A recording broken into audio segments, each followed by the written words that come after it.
ஏய், என்னடா இங்க வந்து உன்ட்ட உட்கார்லாம் இருக்கட்டும். ஆமா, 2 3 ஆளை காணோம். எங்க போயிருந்தீங்க? பாண்டிச்சேரி வரைக்கும் போயிருந்தேன். பாண்டிச்சேரி போயிருந்தீங்களா? அதை வாங்கிட்டு வந்தீங்களா? உங்க கூட பழகிட்டு அதெல்லாம் வாங்காம வர முடியுமாடா? ஊருக்கு நீ உசுரோட விட்டுருவீங்களா? 2 பாட்டில் வாங்கிட்டு வந்தேன். சரி. நைட்டு நான் ஒரு புல்ல எடுத்து நானு நம்ம அந்த கருவாயன் ஆமா, அவனும் 2 பேரும் உட்காந்து அடிச்சான். உனக்கு நேரம் கூப்பிட்டேன், நீ போன் எடுக்கல. எங்க போயிருந்த?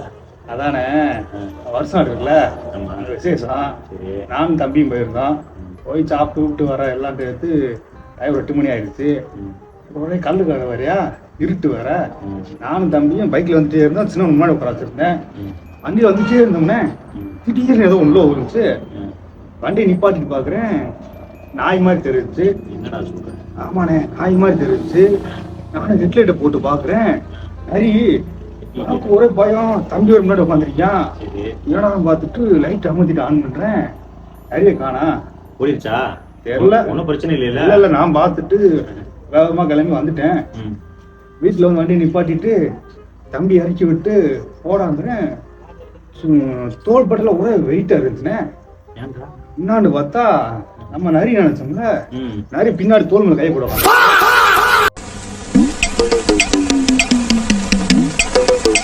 நரி? ஆமா. உன் முதுகுல? ஆமா. பைக்ல? ஆமா. உன் கூட? ஆமாண்ணேங்கிறேன். சரி, மேல சொல்லு. ஏய், அதுக்கப்புறம் என்ன நினைச்சு சொல்றாங்க? அப்புறம் நடந்துச்சுன்னா ஃபிளாஷ்பேக்.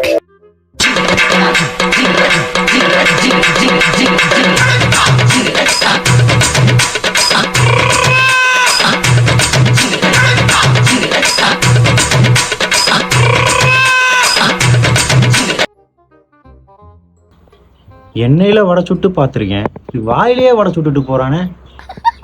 என்ன ஒரு அண்ட புழுகு புழுகிட்டு போறான். அடிக்கிற வெயிலுக்கு பைத்தியம் ஆயிட்டானோ. பிள்ளையாரப்பா, பிள்ளை எப்படியா காப்பாற்றி வச்சிரு.